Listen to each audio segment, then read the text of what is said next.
Thank you, Carla.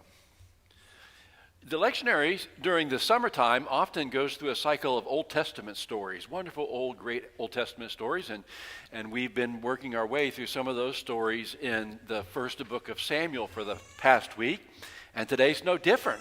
Today we come to a story that I bet everybody already knows, the story of David and Goliath. And the scripture reading, I believe, that is in the bulletin itself is a longer part of a longer chapter. But I'm going to just sort of drop right into the story toward the end and begin reading in verse 48. When the Philistine drew nearer to meet David, David ran quickly toward the battle line to meet the Philistine. David put his hand in his bag, took out a stone, slung it, and struck the Philistine on his forehead. The stone sank into his forehead, and he fell face down on the ground. So David prevailed over the Philistine with a sling and a stone, striking down the Philistine and killing him. There was no sword in David's hand.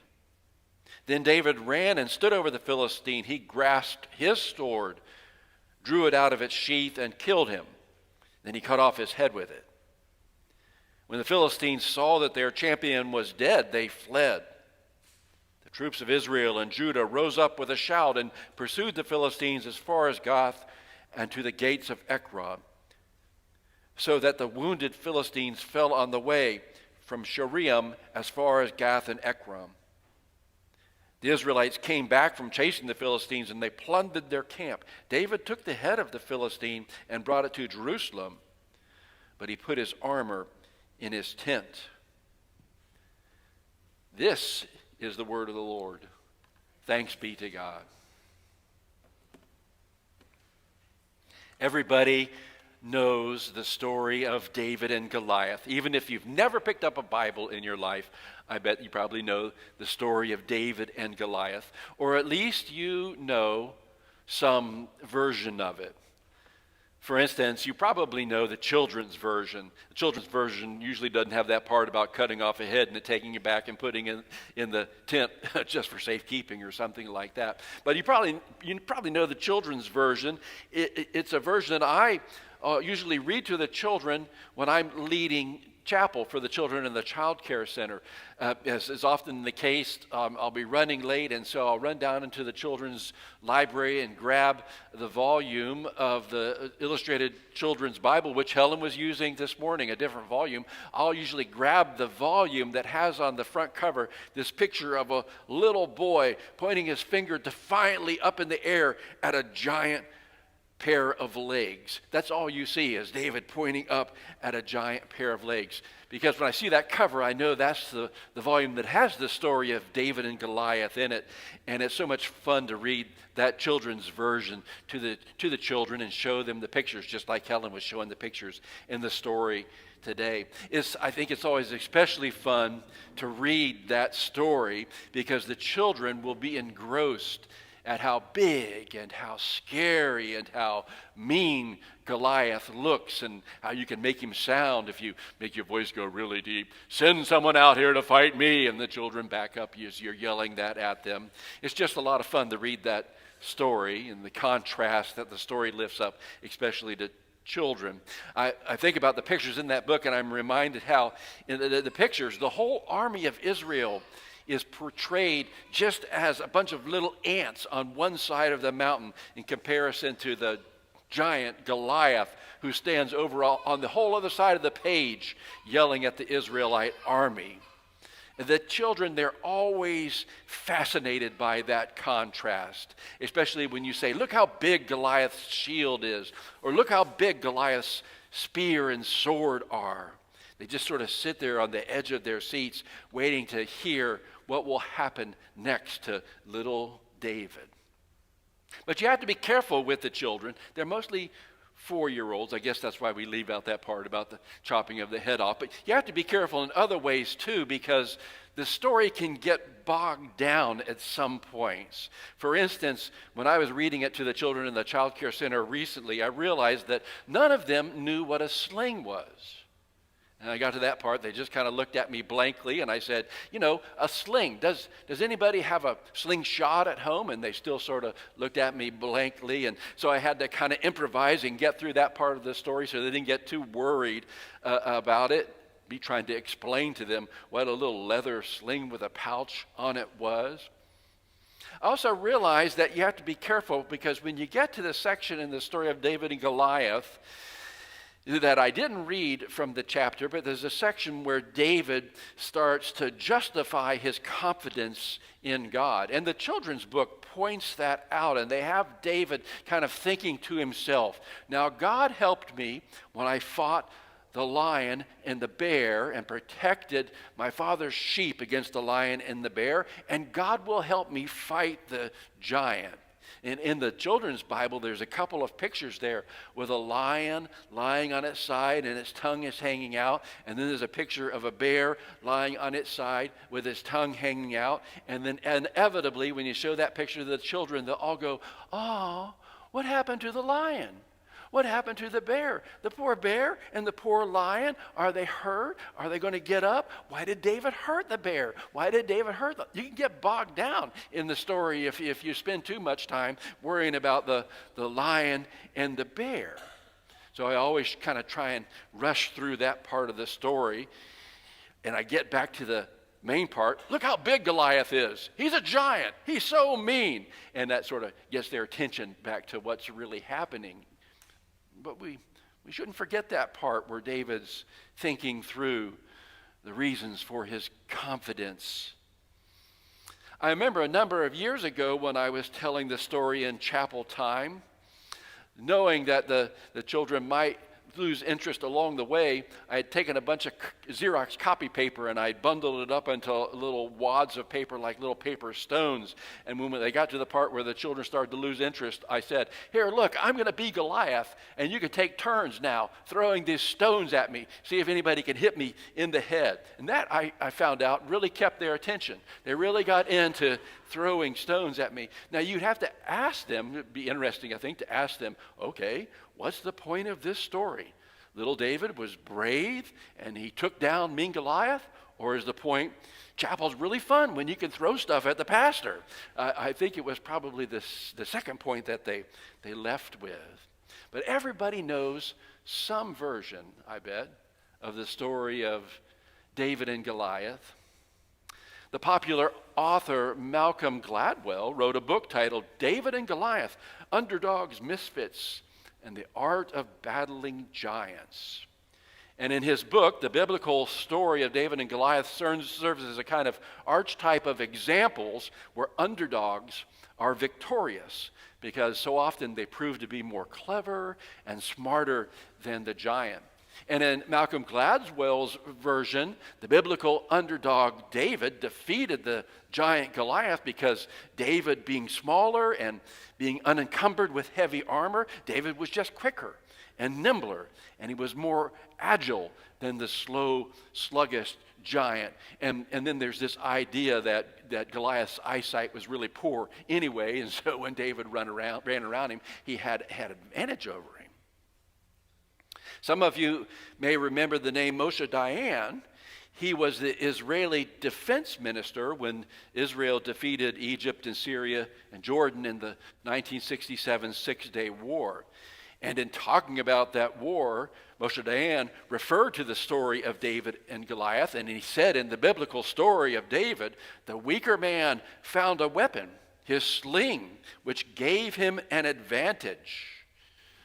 Dayan went on to say that while David may have had great spiritual qualities, his faith didn't simply rely on miracles. He was guided by faith in his own strength.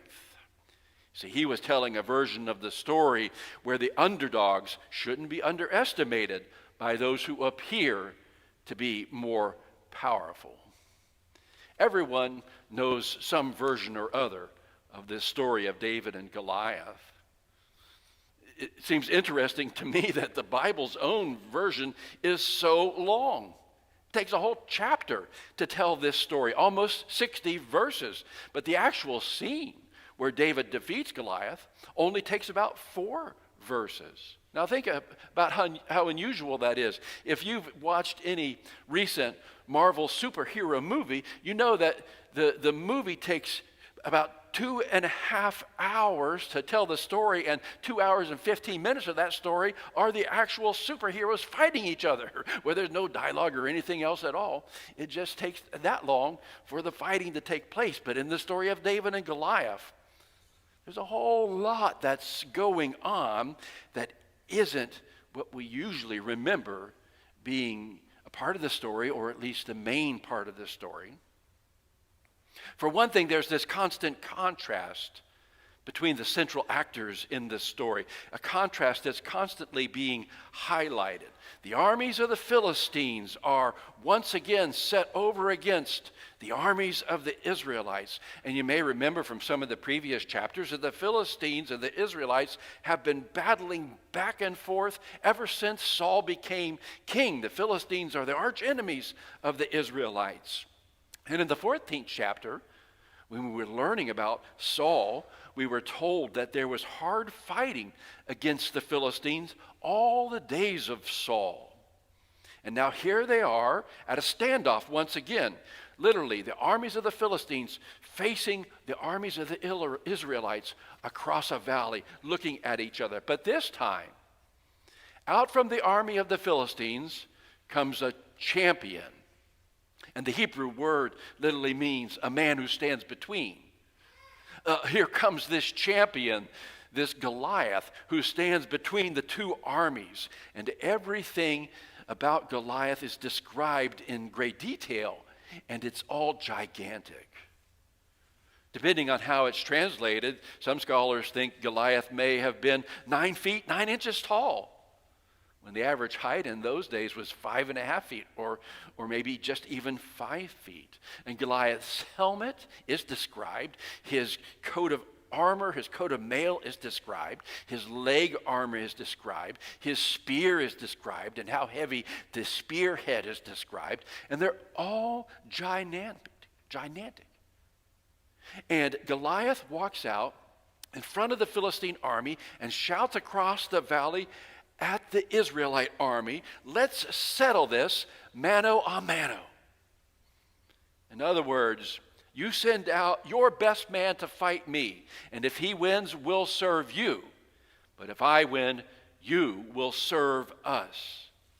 It's all a matter of who's going to serve who. Now, you may remember that's always kind of an issue for the people of God. Different times and they're in different places. You remember how when the people of God were on the edge of entering the promised land and Joshua stood before them and gave this great big speech that concluded with, "Choose this day whom you will serve. As for me and my house, we will serve the Lord." And now once again, it's an issue that confronts them. If I win, Goliath says, you will serve us. But if you win, we will serve you. But everybody knows you can't beat me. You see how the challenge is being framed by Goliath is being framed without any reference to God. Goliath puts a lot of emphasis on who's fighting. Choose your best man, Goliath says. Your best man to come out here and fight me. Give me a man, Goliath says, that we may fight together. Now, who would you expect to hear that and step forward and represent the Israelites? Shouldn't it be Saul? Shouldn't it be the king? Remember, Saul has already led the Israelites to considerable previous victories over the Philistines. Remember how he's described in such glowing terms as the one standing head and shoulders above everybody else. Saul's pretty tall himself. Saul is the picture of what a king and a leader should look like. And it's the king, it's the leader's job, isn't it, to step up and represent? But we're told when Saul, who is the only one specifically named on the Israelite side, when Saul and all of Israel heard Goliath, they were dismayed and greatly disheartened. In contrast to this frightened, paralyzed king of Israel, in contrast now, we're next told about a shepherd boy, David, the youngest of Jesse's sons. He has 3 older brothers who have already enlisted in Saul's army. They seem to be standing there with Saul and the rest of the Israelite army, paralyzed in the face of Goliath. But when we're told about David, we're told that he's going back and forth between the battle scene and tending his father's sheep at Bethlehem. He keeps going back and forth where this standoff is taking place, often bringing provisions to his brothers. One time when he gets there, he starts to ask around, what might happen if someone would go forward to deal with Goliath? The people in the Israel army have already been saying, boy, if someone could beat Goliath, the king might give them a lot of money. The king might give them his daughter in marriage. The king might make them a part of the royal family. And so David starts to take up that question too. He takes it with a sense of seriousness. What would happen? What would happen? And then David's oldest brother, Eliab, hears Goliath asking that question. David's oldest brother, if you remember, who was also described as being taller than everyone else. Yet once again, the tall guys are afraid to go out and meet Goliath. But here, he turns on his little brother and he says to him, what business do you have asking a question like that? This just demonstrates the evil intention of your hearts. You're only in this for your own vainglory. And David turns to his brother and says basically, well, who asked you anyway? In contrast to this impassioned view of a young shepherd boy, his oldest, tallest, most dominating brother accuses him of wrongdoing. It's the boldness of David's speech to his brother. It's the boldness of his speech to the other members of the Israel army that comes to Saul's attention. When others hear about it, they bring David before Saul, and David declares to Saul, do not let your heart fail because of Goliath. I'll go fight him. To which Saul replies, don't be ridiculous. You're just a boy. You can't go fight this giant warrior.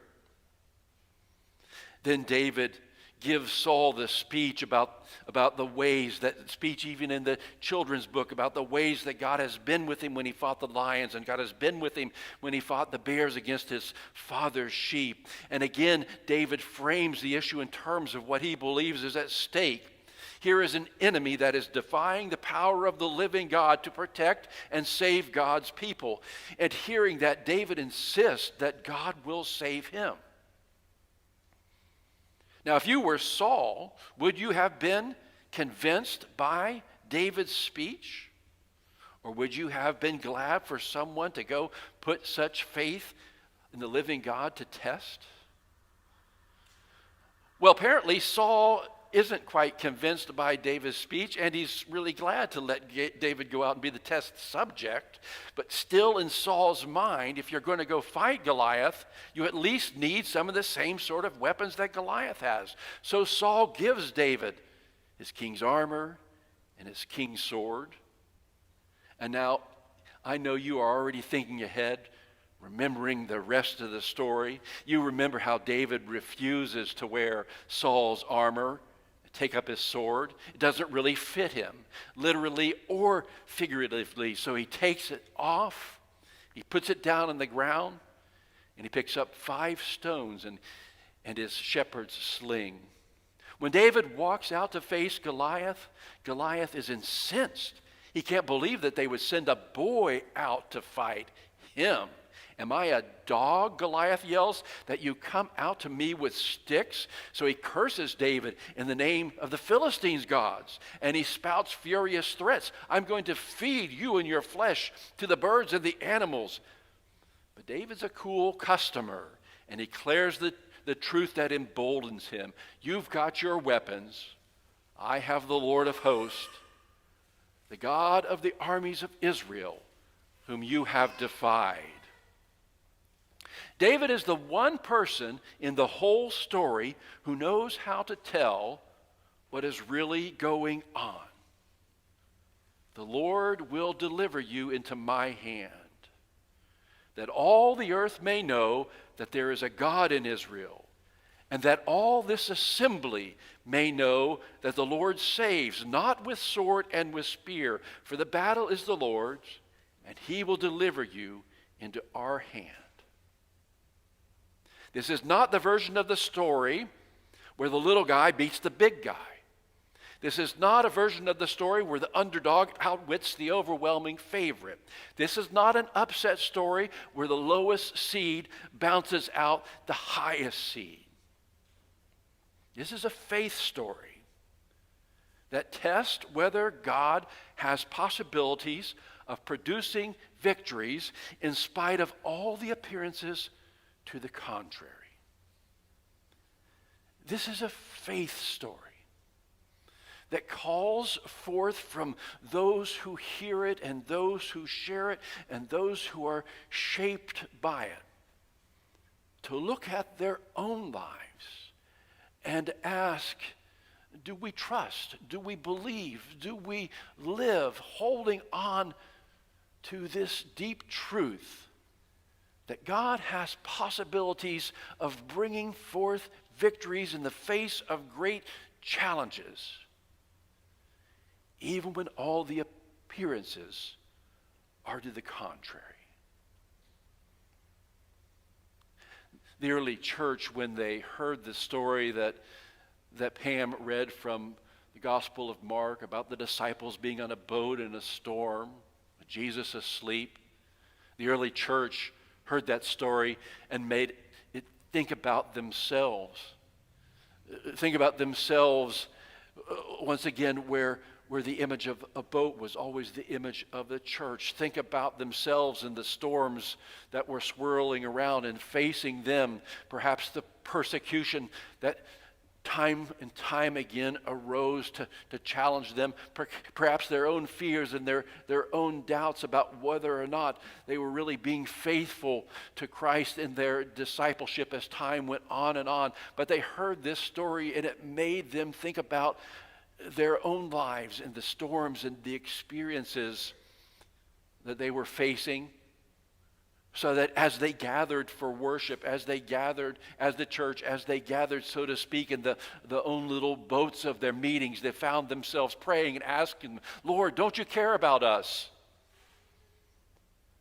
Until they knew the answer of Jesus' voice calming and stilling the storms and reigniting the courage and the hope in their lives to continue to live lives of discipleship, to continue to be reliant on his way for their way ahead, no matter what they faced. We could take a whole week to just talk about the storms and the challenges and the giants that we feel may face us. So many different ones, so many personal ones, so many ones yelling at us, spouting threats at us throughout the world, throughout society. But the question will be always, can we tell the stories of faith as well? That will call forth from us a willingness to live with reliance on the power of God to produce victories where everything else seems to appear contrary. There's a church in what used to be called East Berlin, an evangelical Lutheran church, St. Nicholas's Church. And it was a gathering place for young people during the 80s, small groups of young people, because the church would meet faithfully week after week after week as they continued to face more pressure from the East German government. They would meet week after week after week for worship, and they would light candles and they would sing hymns of hope and faith. meeting and worshiping and lighting candles and singing hymns there because they weren't allowed to do it anyplace else. And the pastor who was there at the church, a young pastor named Christian Führer, recalls how the crowds of people that were starting to come to worship started to grow. And the police didn't know what to do about it. And finally, at one point, there were great demonstrations that broke out in another city, Leipzig, and the police crushed that demonstration and sent all the demonstrators scattering. The next week, the pastor of the church in Berlin said the crowds were bigger than ever before, singing and lighting candles and praying until they started to spill out into the street, until the crowd that started to follow them into the street grew until there were 70,000 people. And the pastor says, in church, people had learned to turn fear into courage, to overcome the fear into hope, to have strength. They came to church and they started walking, and since they did not do anything violent, the police were not allowed to take action. The police said, we were ready for anything except for candles and prayers. They were shaped, weren't they, by the same story that shapes us. The power of God to bring forth victories and hope and new life where everything appears to the contrary. We're going to read as our affirmation of faith today a section of the Belhar Confession. The church in South Africa, amidst the terror of apartheid, trying to remember the story that had given them birth, that had shaped them, that called them to live with faith and confidence in God's power. We are going to confess ourselves as they did. We believe that God's life-giving word and spirit has conquered the powers of sin and death, and therefore also of irreconciliation and hatred, bitterness and enmity, that God's life-giving word and spirit will enable the church to live in a new obedience which can open new possibilities of life for society and the world. We're going to confess it again today in worship, guided and shaped and challenged by the stories of faith, of heroes, of leaders who knew when it was faith itself